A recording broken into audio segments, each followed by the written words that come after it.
The baby's cry pierced through the cabin like a siren that refused to be silenced. Seatbelt signs glowed overhead, but nothing seemed to calm the chaos in Seat 2A, where a young man, dressed in quiet luxury and exhaustion, cradled his wailing son. Every few seconds, passengers turned their heads, whispering under their breath. Businessmen sighed. Flight attendants exchanged helpless looks. Even the clouds outside seemed to drift slower, as if pitying him. He rocked the baby again, whispering through trembling lips, "Hey, little man, please, stop crying, please." But the crying only grew louder. Behind the curtain separating first class from economy, a young girl, maybe 12, pressed her forehead against the window. Her name was Amara, and her clothes were plain, her sandals worn thin. Yet her eyes, deep and gentle, carried something rare, understanding. She wasn't supposed to be on this flight. The ticket had been a miracle, a gift from a charity program that reunited children with relatives working abroad. For Amara, this was her first flight ever, her first time leaving Nigeria, her first time touching the clouds. But right now she couldn't enjoy it. That baby's cry wasn't just loud. It was lonely. Up in first class, the man, Ethan Cole, a millionaire entrepreneur known for his brilliant mind and flawless composure, looked nothing like the man people saw on magazine covers. His tie hung loose, his eyes red. He was a father now, but one trying to fill two roles at once. The flight attendant crouched beside him. "Sir," she said softly, "would you like me to hold him for a minute?" Ethan shook his head, his voice low, fragile. "He doesn't let anyone touch him. Not since—" He stopped himself, swallowing hard. "Not since his mother." He closed his eyes and held the baby tighter. "Come on, Ethan Jr. Daddy's right here." But the crying didn't stop. Down in economy, Amara's small hands gripped her backpack straps. She didn't know why, but something inside her felt pulled, like a whisper saying go. Maybe it was because her own mother used to hum to the babies at the orphanage before she passed. Maybe it was because Amara still remembered what it felt like to be small and scared, wishing someone would just hold her. She unbuckled her seatbelt quietly. A flight attendant noticed. "Sweetheart, please sit down. We're about to hit turbulence." Amara looked toward the curtain. The baby's crying was softer now, but still sad. A trembling echo. "I think," she said softly, "I can help." The attendant blinked. "Help?" Amara nodded. "The baby. I know that sound." There was something so sure, so innocent in her tone that it made the attendant pause. "What do you mean, you know that sound?" Amara's voice quivered. "It's the sound of missing someone you love." Down in economy class, Amara sat with her small backpack on her lap. Inside it was everything she owned. A change of clothes, a tattered photo of her mother, and a tiny notebook filled with songs she'd written herself. Her life had never been easy. After her mother passed when she was 6, Amara had lived in a crowded orphanage outside Lagos. Food was scarce, but love wasn't, because the woman who ran it, Mama Nkechi, believed that children should be raised with stories and songs. Every night, when one of the babies cried, Mama Nkechi would hum a lullaby and say, "When a child cries, Amara, it's not always hunger or pain. Sometimes it's memory. A baby's heart remembers love, even before it understands loss." Those words had stayed with her. Amara had been saving songs ever since. Songs she promised she'd sing one day to children who needed comfort, because she knew what it felt like to have no one come. And when she heard that babies cry in first class, something deep inside her had remembered that promise. The plane rocked gently. A few passengers shifted in their seats. Amara looked up and saw the curtain flutter again. A faint glimpse of the man still rocking his baby. She could see his trembling shoulders, the helplessness of someone too proud to ask for help, too broken to hide it. And she whispered to herself, "Rich people cry too, don't they?" Her seatmate, an elderly woman with soft eyes, heard her and smiled. "They do, child. But not everyone listens when they do." Amara smiled faintly, though her eyes stayed fixed on the curtain. In first class, Ethan finally stood and paced down the aisle, cradling his son. The baby's cries softened, just a little, as he rocked him gently. An older passenger whispered to a companion. That poor man. He looks like he hasn't slept in weeks. They were right. He hadn't. He stopped by the galley, staring out the small window. The sky outside was a dark ocean of clouds. Somewhere down there, he thought, was the home he no longer recognized. He whispered, I'm sorry, Elena. I don't know how to do this.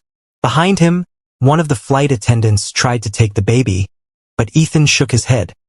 He's all I have left, he said. His voice cracked, quiet and raw. The attendant stepped back, eyes glistening. She'd served him before. She knew who he was, but right now he wasn't Ethan Cole, millionaire entrepreneur.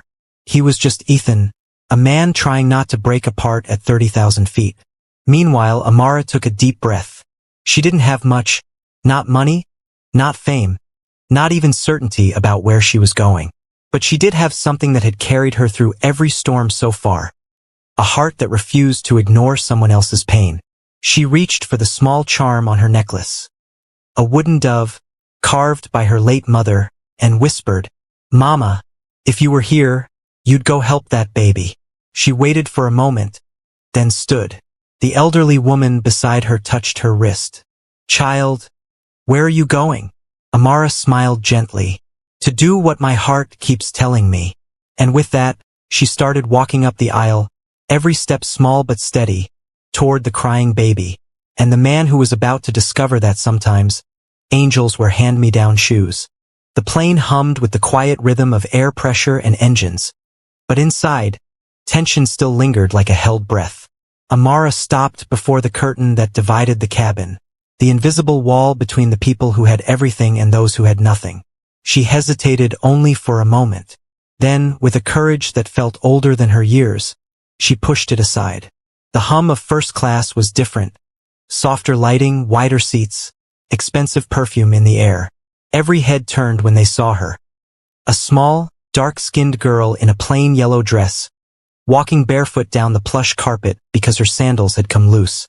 A flight attendant rushed over, whispering, Sweetheart, you can't be here. Amara's eyes didn't waver. They were fixed on Ethan, the man rocking his baby near the window, his face buried in his son's blanket. She said softly, Please, let me try. The attendant blinked, unsure what she meant, but something in her tone, calm, innocent, unshaken, made her pause instead of objecting. Ethan didn't even look up at first. He was too exhausted, too consumed by the rhythm of crying and whispering and failing. His shirt was damp from tears, the baby's and maybe his own. Amara took one quiet step closer. Sir? She said softly. He lifted his head, startled. His eyes met hers, wide, tired, confused. For a second, the contrast between them was almost unreal. The wealthy young man with eyes hollow from grief, and the small girl with a quiet kind of light in hers. What are you doing here? He asked, his voice strained. I heard your baby crying, Amara said gently. Can I help him? He frowned, torn between disbelief and despair. You? Help him? I've tried everything. He doesn't even let people near him. Amara nodded, stepping closer. I won't hurt him, I promise. Then she began to hum. It was a simple tune, soft, wordless, almost like a prayer. The kind of melody carried by mothers who had no instruments but their voices. The sound slipped through the cabin air like sunlight through water. Calm, pure, timeless. Ethan froze. The baby's cry broke, faltered, and then softened into tiny hiccups. For the first time in hours, silence bloomed. The other passengers looked up, surprised. The flight attendant pressed a hand to her mouth. Ethan stared, disbelief in his eyes, as the baby's head nestled gently against his chest. Still breathing hard, but no longer crying. Amara's humming continued, a soft, steady heartbeat in the air. When she stopped, the cabin stayed silent, as if even the engines had leaned in to listen. Ethan exhaled shakily. His voice cracked. How did you? Amara smiled faintly. My mama used to sing that song to the babies when they missed their mothers. Ethan blinked. His throat tightened.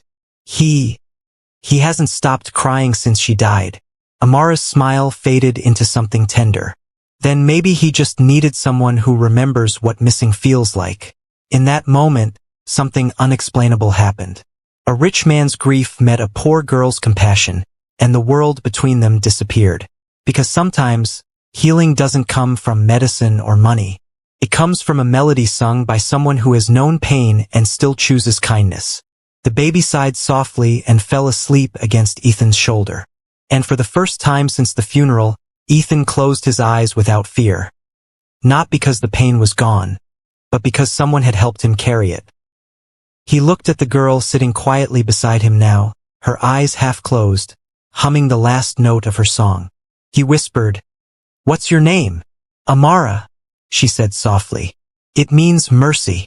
Ethan smiled faintly, a smile that trembled but didn't break. "Yeah," he whispered. "I think it does." For a few long minutes, silence ruled the sky. Ethan sat frozen, the baby sleeping peacefully in his arms. The sound of Amara's humming still lingered faintly in the air, a lullaby that felt older than words. He didn't dare move, afraid to break the fragile spell that had fallen over them. Finally, he looked at her, really looked at her. The little girl sat beside him now, small and still, her brown eyes watching the baby with quiet tenderness. Her yellow dress looked worn, her braids uneven, but there was a steadiness in her presence that filled the cabin with something Ethan hadn't felt in months. "Peace," he whispered. "You really made him stop crying." Amara smiled shyly. "He was just scared. Babies can feel when their parents are sad. Maybe he was crying for you."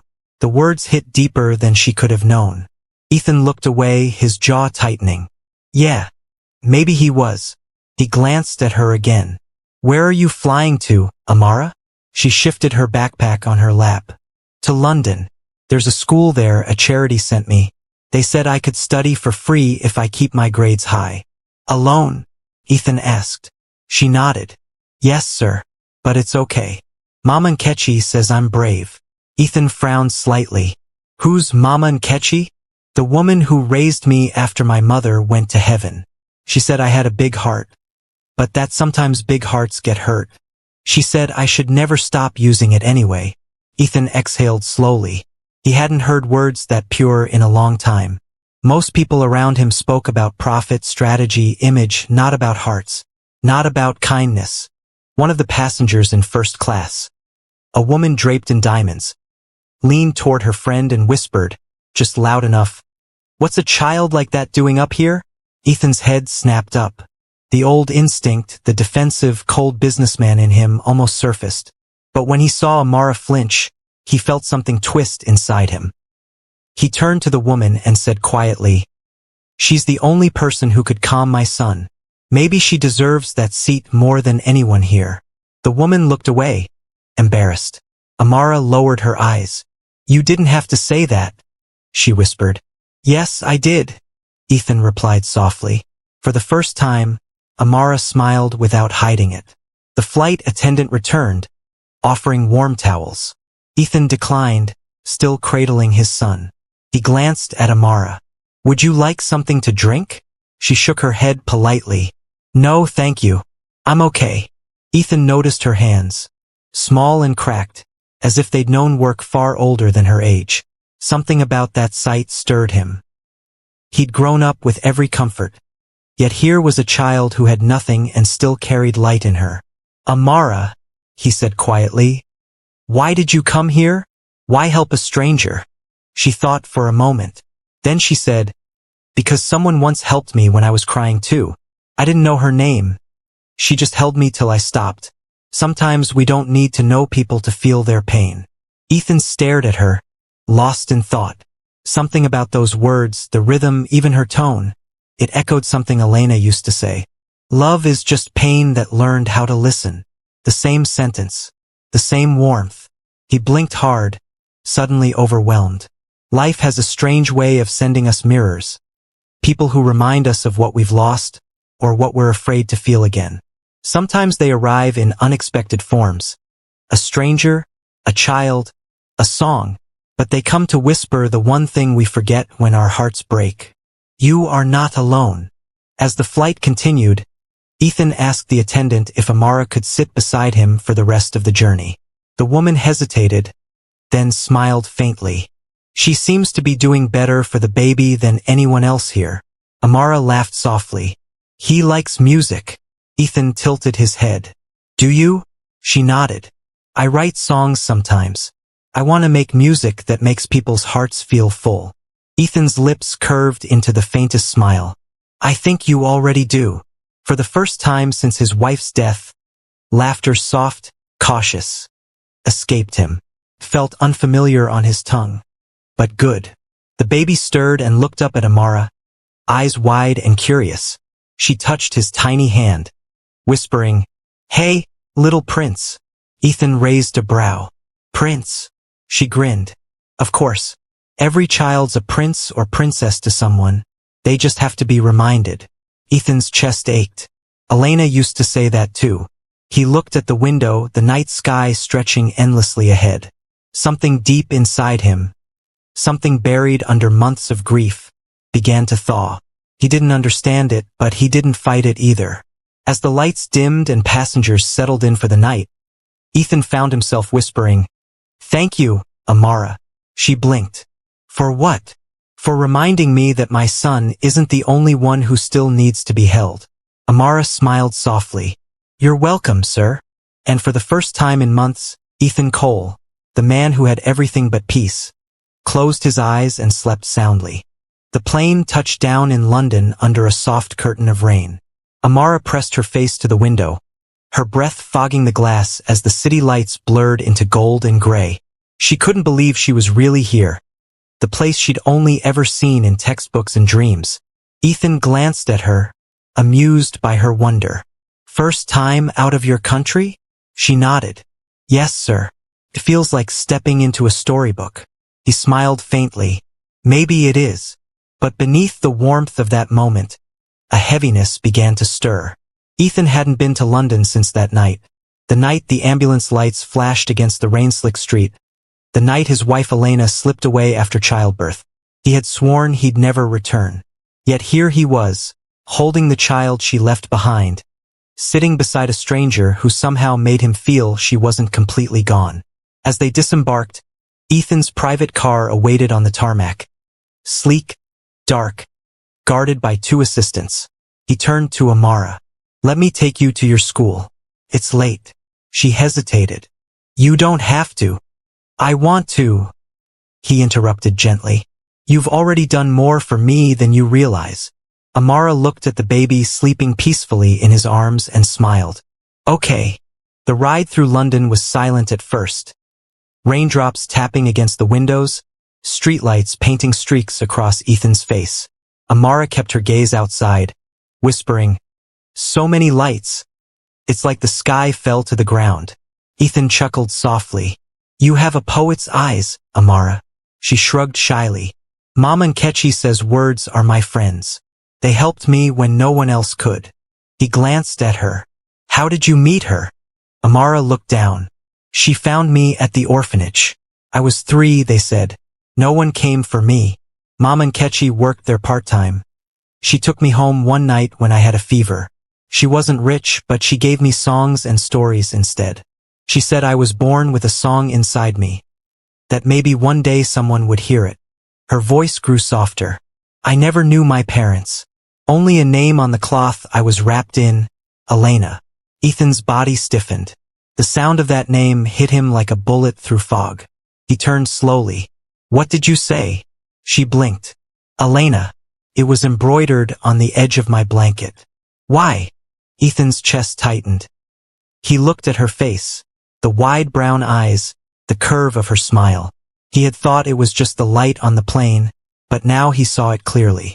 Something in her features, the softness of her eyes, the gentle curve of her chin mirrored Elena's. He swallowed hard, voice trembling. Amara, what year were you born? 2008. In Lagos. They said I was left outside a church. Ethan's heart began to race. He looked out the window, his reflection pale and shaken. Elena had spent a year volunteering in Lagos, 2 years before they married. She had come back quiet, thoughtful. with a bracelet she never took off and stories she never told. He remembered one night, her whisper in the dark. There are things I wish I could have done differently, Ethan. Things I left behind. At the time, he thought she meant her work. Now, he looked back at Amara.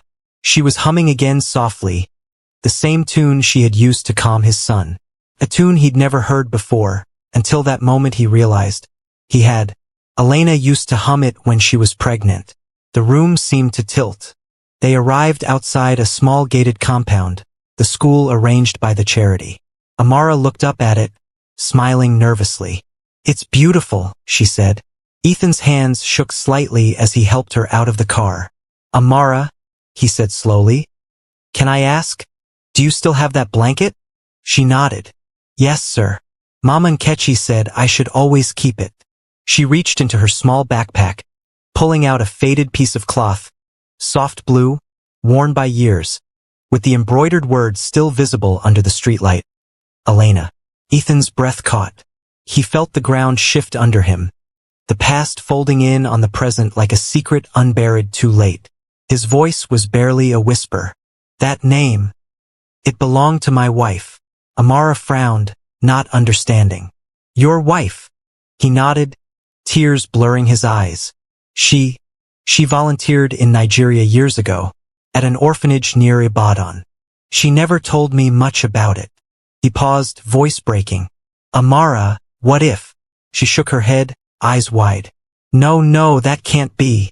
But deep down, a chill ran through her. The lullaby she'd hummed. She'd learned it from a woman at the orphanage who used to visit once a week. A woman the children called Auntie Elena. A woman who had once held her. Whispered the same words she now sang to others. Hush, little one. The world will hear your song someday. The air grew still between them. Heavy, trembling, sacred. Ethan whispered. You may be the reason she kept smiling back then. You may be part of the story she never had the courage to tell me. Amara's lip quivered. I don't understand. He crouched slightly, his voice shaking. Maybe you were the one she couldn't forget. The child she couldn't save. And maybe that's why you found us now. Amara's eyes filled with tears. You mean? I mean, Ethan said softly. Maybe she sent you back to us. The rain fell harder then, blurring the lights around them. Amara clutched the baby's small hand one last time and whispered. If that's true, then she's still here, isn't she? Ethan nodded slowly, his voice barely holding. Always. They stood there, two souls bound by grief and grace. Neither rich nor poor anymore, just human, sharing the ache of love that never really dies. The rain didn't stop for 2 days. London felt heavy, like a city draped in silence. Ethan sat by the window of his penthouse, the lights of the skyline flickering faintly in the mist. The baby slept beside him, his tiny breaths the only sound in the vast, empty space. He hadn't stopped thinking about her, the little girl with the song. Amara. Her words haunted him. He was crying for you. And now that name on her blanket, Elena. Coincidence? Or something deeper? He wanted to believe she was sent. Some sign from his late wife. But part of him feared something else. That he'd made a mistake. That in his grief, he'd projected memories onto a stranger who just happened to be kind. Still, he couldn't shake the feeling that the universe had done something impossible. That Elena, even in death, had found a way to reach him again through that child. Down in South London, Amara sat on her narrow dorm bed, staring at the faded blanket in her hands. Everything had changed since that night. The charity supervisor had scolded her for getting too involved with strangers. You're here to study, not to chase rich people's sympathy, the woman had said coldly. Amara had nodded quietly, but her heart ached. She wasn't chasing anyone. She was just trying to make sense of the ache in her chest. She missed the baby's laughter, Ethan's kind eyes, and that strange, gentle silence between them. But mostly, she missed the feeling of belonging. She'd spent her whole life believing she was nobody, a forgotten girl with no family. And for one fleeting moment, she'd felt like she mattered. Now she wasn't sure what to believe. 3 days later, Ethan's assistant handed him an envelope. It came through the charity office, sir. From the girl. She said it's for you. Ethan took it, his chest tightening. He opened it slowly. Inside was a small, folded note written in Amara's careful handwriting. Dear Mr. Ethan, I don't know if what we found out was real or not. Maybe God is just playing with stories again. But even if I wasn't part of your wife's life, you were part of mine. You showed me kindness without asking for anything. That's something I'll never forget. Asterisk. If your wife really did help me once, then maybe she's happy now because you helped me too. Thank you for the ride, for believing in a girl like me, and for letting me sing to your son. Love, Amara. Ethan sat still, the paper trembling in his hand. That simple letter broke something open in him. Not pain this time, but clarity. He realized what he'd done. He'd let fear take control again. He'd let uncertainty push away the one thing that had brought light into his darkness. He stood abruptly. Find out where she is, he said to his assistant. Now. But before he could leave, his phone buzzed. A call from the charity director. Mr. Cole, I thought you should know. There's been an incident. The girl, Amara, she collapsed during her class. She's at St. Luke's Hospital. The world went silent. Ethan's mind emptied.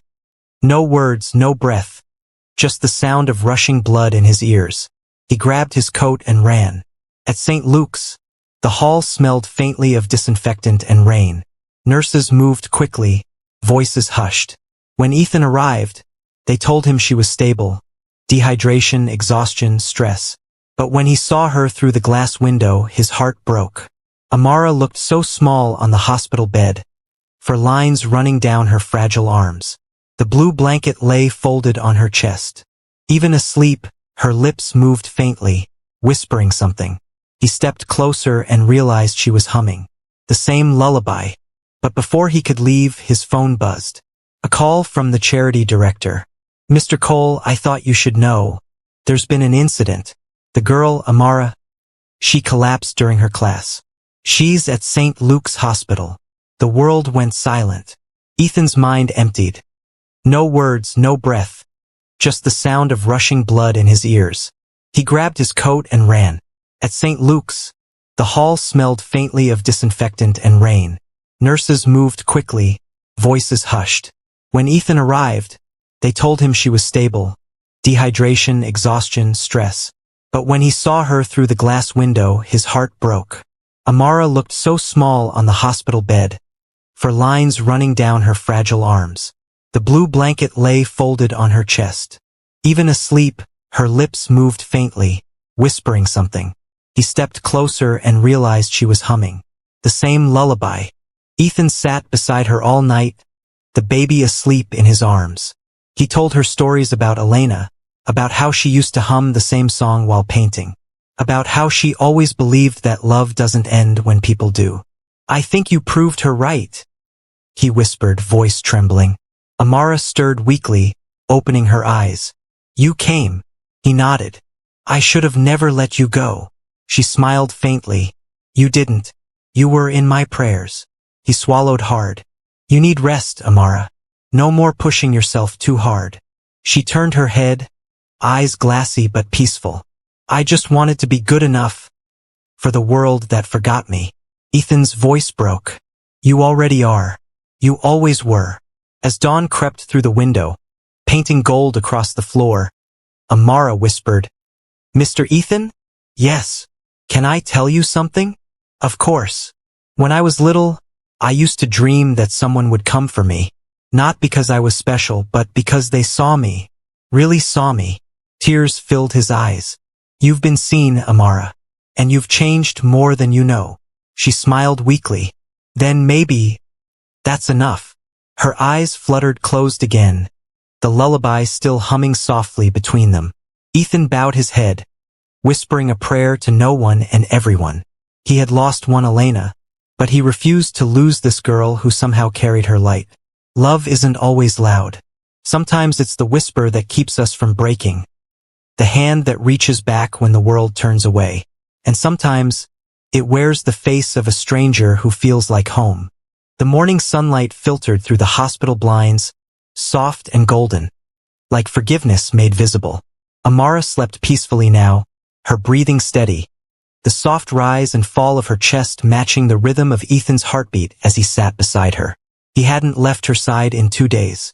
The baby, now fully recovered from the long flight and change of air, gurgled happily in his lap, small hands reaching for the air, as if trying to catch the light. Ethan smiled faintly. "You like her, don't you?" he whispered to his son. The baby cooed in response, and Ethan chuckled softly. "Yeah, me too." He looked back at Amara, the girl who had walked into his life from the other side of the world, carrying a name, a song, and a kindness that had mended something he didn't know could heal. He thought of how she'd calmed his baby, how she'd carried grace despite poverty, how she'd spoken truths most adults had forgotten. And suddenly he understood. Maybe it didn't matter whether she was Elena's lost connection or not. Maybe what mattered was that she'd brought Elena's love back into the world. Alive, breathing, singing again. He whispered to himself, "You found me, Elena.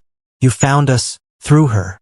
That morning, when Amara finally opened her eyes, the first thing she saw was the sunlight on the blue blanket, bright, warm, alive. Then she saw Ethan smiling softly.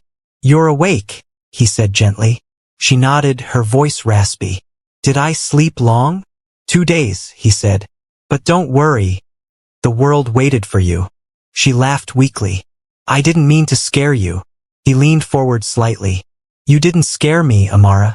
You reminded me what it means to care again." Her gaze softened. "And what does it mean?"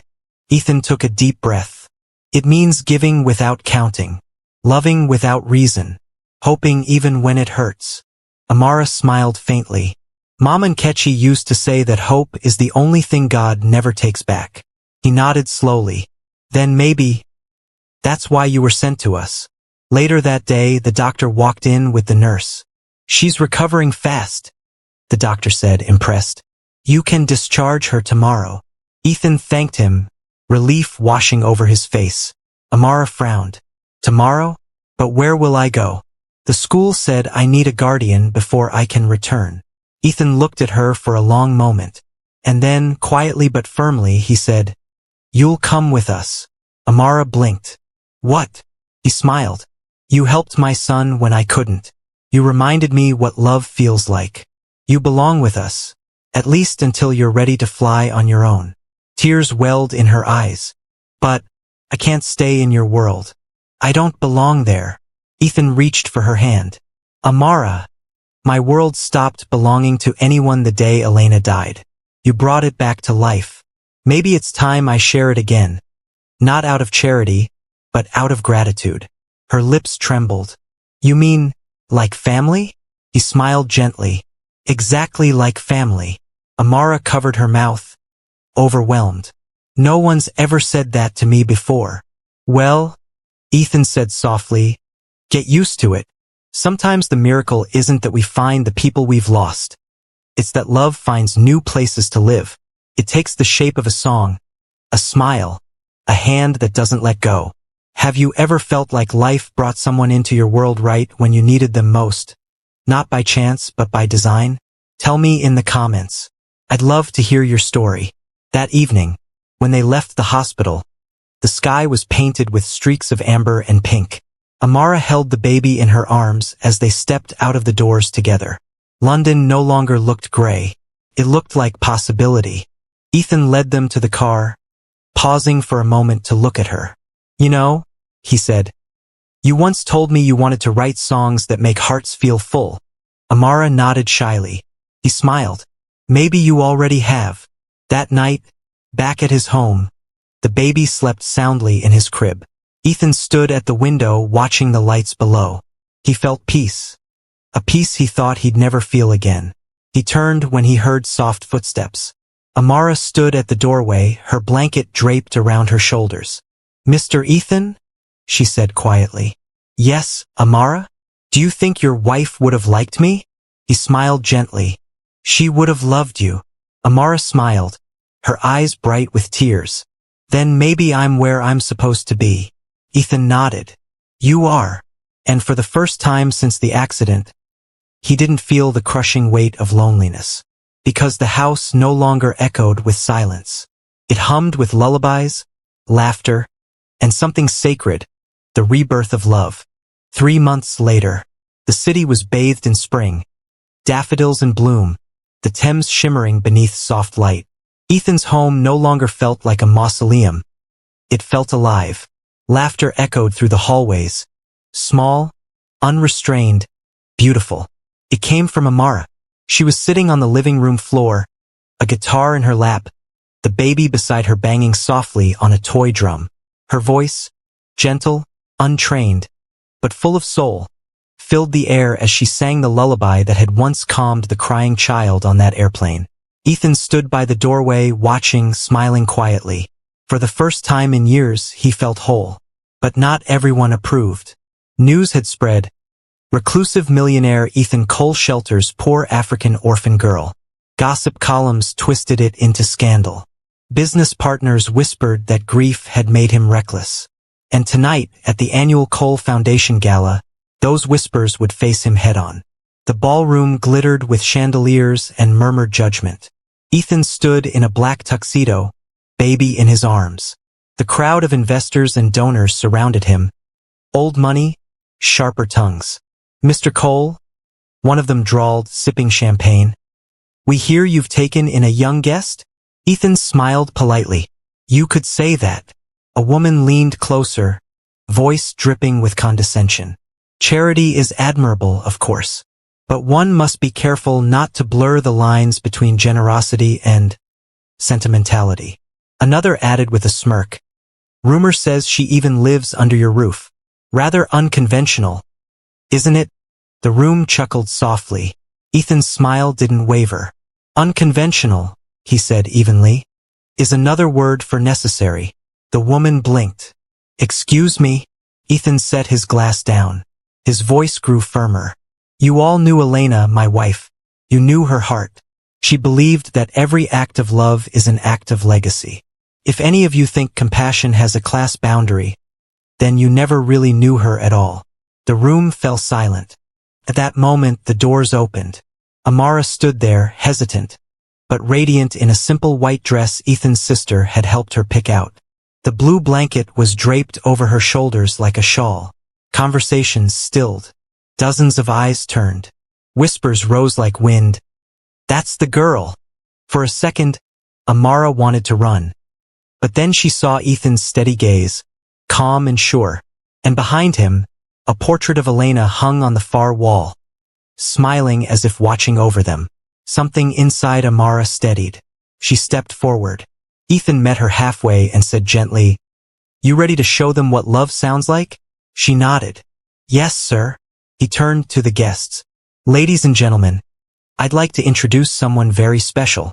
Her name is Amara, and she's going to perform a song she wrote herself. A song that changed my life and reminded me what my wife stood for." A quiet murmur rippled through the crowd. Amara took the stage, the guitar trembling slightly in her hands. She looked out at the sea of faces, rich, skeptical, distant, and took a deep breath. Then she began to sing. It was the same lullaby, but now it had grown, woven with English verses and Yoruba harmonies. Her voice carried the ache of every lonely night she'd known, and the hope that had carried her through them. "You can take the stars, you can take the gold, but a kind heart's worth more than both. For love is the song that never grows old, and we only live when we hold each other." The hall fell utterly silent. Ethan stood still, his son clutching his lapel, eyes wide, as if even the baby understood something sacred was happening. When Amara's last note faded, the silence hung heavy, and then, one by one, the audience began to clap. Slowly, softly, then louder. Applause filled the room. Not the polite kind, but the kind that breaks through pride. Amara looked toward Ethan, tears in her eyes. He was clapping, too. Not as a millionaire, not as a benefactor, but as family. When she stepped down, he met her at the bottom of the stage. "You did beautifully," he said. She smiled through her tears. "I sang for her." He nodded. "I know. And I think she heard you." Amara looked at the portrait again. "She looks happy." Ethan followed her gaze. She is. Because her legacy didn't end, it just changed hands. He placed a gentle hand on Amara's shoulder. From now on, the foundation will carry her dream. Music schools for children in need. In her name, and yours. Amara gasped. Mine? He smiled. Yes, because she taught me love, and you taught me to live it. Amara's tears fell freely now. Thank you, Mr. Ethan. He shook his head softly. No, Amara. Thank you. The real power of love isn't found in romance or fortune. It's found in the quiet choices. To stay, to listen, to lift another soul. That night, a grieving man found peace. A lonely child found home. And somewhere beyond the veil of time, a woman named Elena smiled, because her song had finally been finished. What do you think love's truest form is? Giving? Forgiving? Or simply showing up when it matters most?